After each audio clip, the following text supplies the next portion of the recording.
Hubo una vez un profesor del que aprendí sobre Yahweh y sobre la energía creativa implícita en este concepto. Él hablaba de ella como una fuerza almacenada que, una vez liberada, desencadena un poder tan vasto que no puede ser capturado en una sola palabra. Este entendimiento de Yahweh representa una expansión profunda dentro de su teología y creencias. Pero si nos detenemos a reflexionar desde una lógica inicial, podemos llegar a la conclusión de que Dios, con D mayúscula, nos ha dado la existencia. Nuestro planeta, la Tierra, es el resultado de la evolución de la vida inteligente, que según algunas teorías fue parcialmente impulsada por los Anunnaki de Nibiru. A pesar de esto, hay un proceso evolutivo reconocido.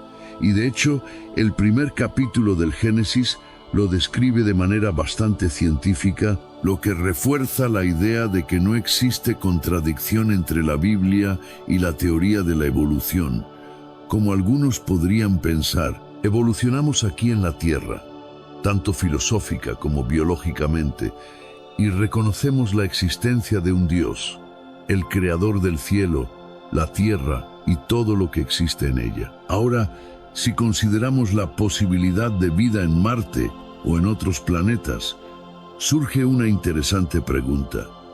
¿Tendrían esos seres inteligentes su propio Dios? ¿Existiría un Dios para la Tierra, otro para Marte y así sucesivamente para cada planeta? El profesor sostenía que no, que eso no tenía sentido. Debe haber un solo Dios, independientemente del planeta o sistema solar, ya que todos formamos parte de un todo universal. Esta lógica se alinea con lo que descubrimos hoy en día, incluso antes de conocer la existencia de otros sistemas solares y la posibilidad de vida en otros planetas y alrededor de otras estrellas. De hecho, algunos debaten si cada sistema solar podría tener su propio creador, pero eso carece de coherencia. Con una mente abierta, uno llegaría a la conclusión de que debe existir un poder supremo, como el que mencionaba el profesor, un poder, un creador o un Dios, como prefiramos llamarlo, que creó todo lo que conocemos. Y en mi opinión, no solo creó, sino que también determinó el curso de los acontecimientos desde el principio hasta el final. No solo en religiones como la nuestra. En un libro titulado Encuentros Divinos, se presenta una traducción de una oración hebrea que se llama El Señor del Universo. En una ocasión, escuché una explicación sobre la oración que define al Señor del Universo, no como una entidad limitada a un sistema solar o a un planeta, sino como una presencia que existía antes de que todo comenzara y que perdurará incluso después de que todo termine. Es como si estuvieras en una conferencia sobre gatos y te das cuenta de que este concepto también podría aplicarse aquí. En esencia, Dios estará presente incluso después de la última catástrofe. Este es realmente el concepto de Dios. Ahora, ¿cómo encaja esto con los relatos sumerios sobre los Anunnaki, quienes, según se dice, vinieron aquí desde otro planeta de nuestro sistema solar? Esto se conecta con lo que la Biblia nos dice. No estoy seguro de si esta entidad es corpórea, pero lo que sí sé es que actúa a través de emisarios. Esto lo expuse en el último capítulo de mi libro, donde traté de descifrar lo que Dios le dijo a Moisés. Puedo ser lo que quiera ser. Esto tiene sentido para mí porque los Anunnaki, por ejemplo, solo eran emisarios de Dios. Recuerdo asistir a una conferencia con Lee y Vivian Gladden, quienes escribieron un libro titulado Eras de los Dioses, que trataba sobre seres celestiales, extraterrestres o como quieras llamarlos. Ellos señalaron que solo en 2 pasajes de la Biblia, tanto en el Antiguo como en el Nuevo Testamento, la palabra Dios se refiere a una fuerza divina que eclipsa toda creación. En la mayoría de los demás pasajes, La palabra Dios se usa en minúscula, refiriéndose a los dioses que eran en realidad emisarios del Dios escrito con D mayúscula. Ahora, sobre el Nuevo Testamento, debo admitir que no soy tan experto como en el Antiguo, pero incluso allí encontramos la declaración: yo soy el Alfa y el Omega, el primero y el último, el principio y el fin, lo cual se alinea exactamente con lo que dice la oración hebrea. Esto es fascinante y surge una gran cantidad de preguntas. Una pregunta que me interesa profundamente es sobre los hijos de Dios. ¿Eran los Elohim mencionados en la Biblia como los hijos de Dios? ¿O eran ellos mismos los hijos de Dios? ¿O tal vez los Elohim eran seres divinos nacidos en la tierra que se casaron con las hijas de Adán? Lo que sugieres es que los Elohim son los mismos seres que en hebreo se conocen como los hijos de Dios, pero en realidad son los que los sumerios llamaban Anunnaki, esos seres que vinieron del cielo a la tierra. Esto abre un abanico de interpretaciones y conexiones entre lo divino y lo terrenal que continúa fascinándome. En la Biblia, el término Elohim se usa principalmente en conexión con lo que a menudo se considera como los dioses paganos. Por ejemplo, Josué les dice a los israelitas antes de cruzar el Jordán hacia la tierra prometida que tienen la opción de decidir si quieren seguir a los Elohim de Egipto, a los Elohim de Mesopotamia o seguir a Yahvé, el concepto monoteísta de un Dios único que gobierna y controla todo. El profeta Daniel en el Antiguo Testamento, creo que en el capítulo 4, versículo 23, también menciona una visión en la que vio la tierra sumida en una desolación total. Esta visión lo lleva de regreso a tiempos antiguos, lo que me recordó al versículo de Génesis 1:2, donde se dice que Elohim creó los cielos y la tierra. Esa frase también es interesante, ya que plantea una pregunta fundamental para los eruditos bíblicos y teólogos. En hebreo, la frase del primer versículo de la Biblia, Bereshit, en el principio, abre un amplio debate sobre el significado de las palabras y su traducción. Elohim, Dios, creó el cielo y la tierra. Durante generaciones, muchos teólogos, incluso desde los tiempos talmúdicos y del Segundo Templo, se preguntaron cómo podía ser que la historia de la creación comenzara con la segunda letra del alfabeto, la B, Bet, y no con la primera, la A, Aleph. Esta cuestión desafía la lógica y las creencias convencionales. Sin embargo, lo que vi en un libro finalmente aportó una nueva perspectiva. Según este libro, si añadimos el Aleph a la palabra Bereshit, que significa en el principio, el texto se convierte en no de Rashid, el padre de. Esto sugeriría que, si se considera esta adición, el pasaje podría interpretarse como el Padre Supremo creó a Elohim, el cielo y la tierra. Esta es una interpretación que cambia por completo el significado original y abre la puerta a un enfoque completamente diferente. La creación de los Anunnaki, es decir, de los Elohim. Este tema es fascinante y espero que a través de esta entrevista y exposición, los interesados en estos asuntos consideren esta sugerencia. La adición de Aleph podría darle una dimensión completamente nueva a los primeros pasajes de la Biblia, lo cual es algo muy interesante y crucial. En cuanto a la segunda escritura, cuando dice, y luego en ese momento Dios creó los cielos y la tierra estaba desordenada y vacía. Según mi investigación, esta frase puede ser legítimamente traducida de otra manera. En lugar de desordenada y vacía, también podría interpretarse como la tierra era un desperdicio en una desolación o se convirtió en un desperdicio en una desolación. Esto implicaría que la tierra ya existía antes, pero sufrió una gran destrucción, convirtiéndose en un desierto y vacío. En este caso, lo que deduzco es que Génesis 1:1 describe lo que ya existía, mientras que Génesis 1:2 señala que la tierra que conocemos hoy es una recreación o una nueva situación después de una catástrofe. Existen diversas interpretaciones sobre cómo entender estos versos, pero por supuesto hay una interpretación que relaciona estos pasajes con las enseñanzas zoroástricas. Es claro, no solo para mí sino para muchos eruditos, que la historia de la creación, junto con relatos como la Torre de Babel, el Jardín del Edén y el Diluvio, son versiones condensadas basadas en los antiguos textos sumerios.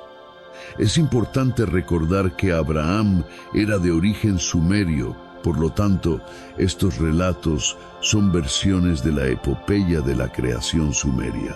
Los términos Tiamat y Raba, mencionados en esos textos, realmente se refieren a Tiamat. Siempre he sentido que posiblemente hubieran existido civilizaciones antiguas incluso antes de las que conocemos. Esta es solo mi propia conjetura, pero definitivamente tienes razón. Según los relatos sumerios, especialmente en textos como la llamada Lista Real de los Reyes, se menciona a las 3 ciudades antediluvianas y a las 10 ciudades que precedieron al diluvio. Estos gobernantes, algunos de los cuales se han comparado con los 10 patriarcas bíblicos antes del diluvio, indican que había una civilización avanzada en esa época.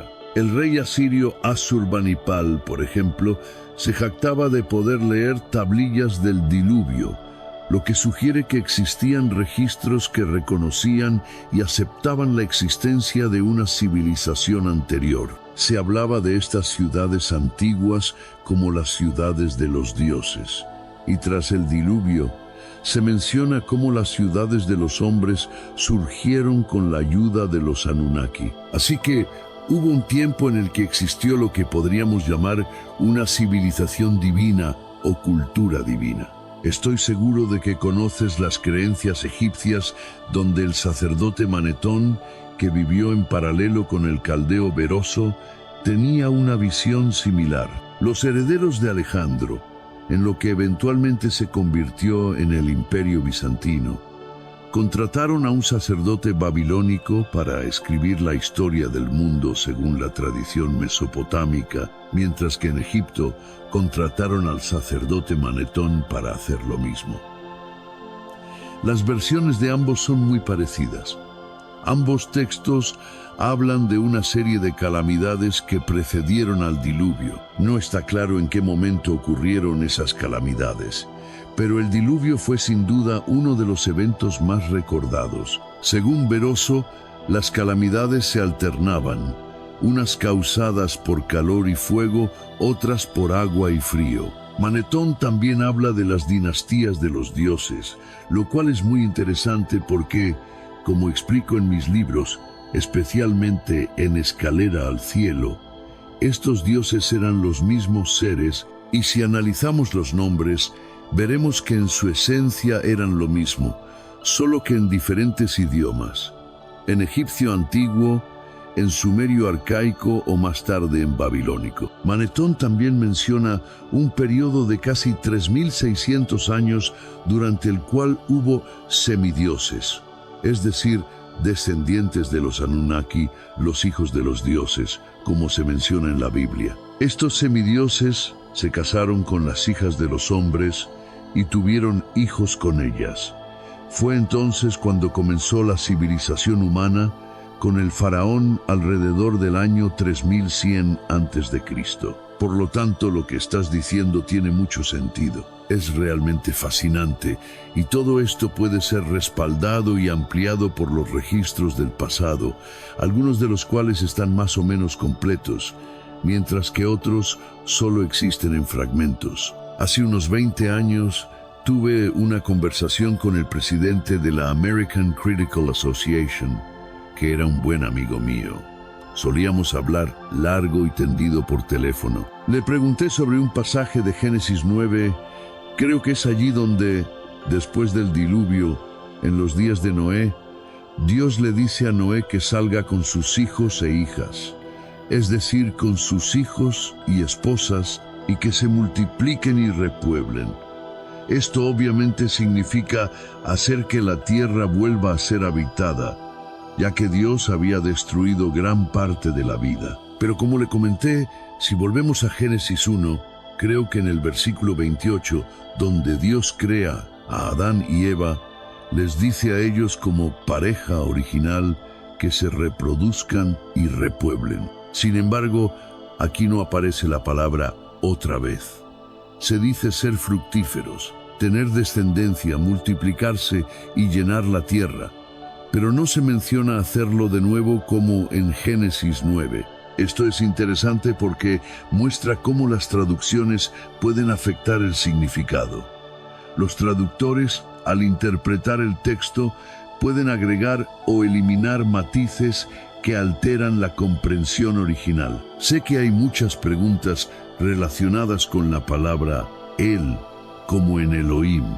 ¿Era él una palabra hebrea en sí misma o existía antes del hebreo? El hebreo, como sabes, proviene de lenguas semíticas como el acadio, el cananeo, el fenicio, el moabita, etc. El acadio de hecho surgió después de la civilización sumeria, un poco antes de los idiomas asirio y babilónico. Cuando leo un texto asirio, me parece bastante cercano al hebreo, aunque claro, con diferencias en los dialectos. La palabra hebrea el, que generalmente se traduce como Dios o ser divino, proviene del acadio ilu, que significaba literalmente el elevado. Así que si se quiere ser más preciso cuando se dice él, debería interpretarse como el elevado. A veces me preguntan, por ejemplo, si la palabra élites puede derivar de esto, pero no hay forma de saberlo con certeza. Es un tema interesante. En cuanto a otro pasaje, mi hermano me preguntó sobre un versículo en el que Dios le dice a Moisés, quien insistía en saber cuál era su nombre, que le dijera a los israelitas que yo soy el que soy. Hemos viajado juntos a través de los misterios de la historia antigua y las verdades ocultas que nos llevan a reconsiderar lo que sabemos sobre Jesús de Nazaret. Pero, como cualquier gran historia, nuestro viaje no termina aquí. La historia de Jesús, tal como la presentan las escrituras tradicionales y los textos que hemos explorado hoy, nos desafía a mirar más allá de las páginas escritas y a buscar el significado más profundo de su mensaje. La figura de Jesús es más que un personaje bíblico.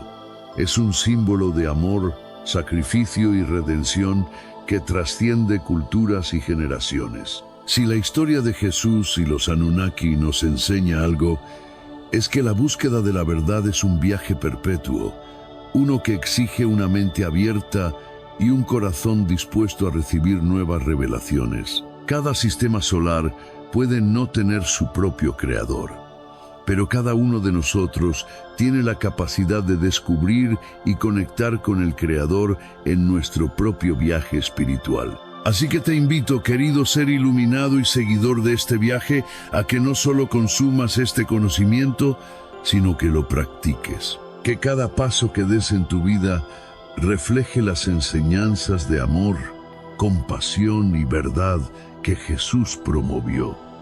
Y no olvides, sigue explorando, sigue cuestionando y sobre todo, sigue viendo nuestros videos. Juntos podemos transformar nuestras vidas y quién sabe, tal vez incluso nuestro entendimiento del universo. Gracias por acompañarme en esta exploración de la Biblia oculta, la verdadera historia de Jesús de Nazaret.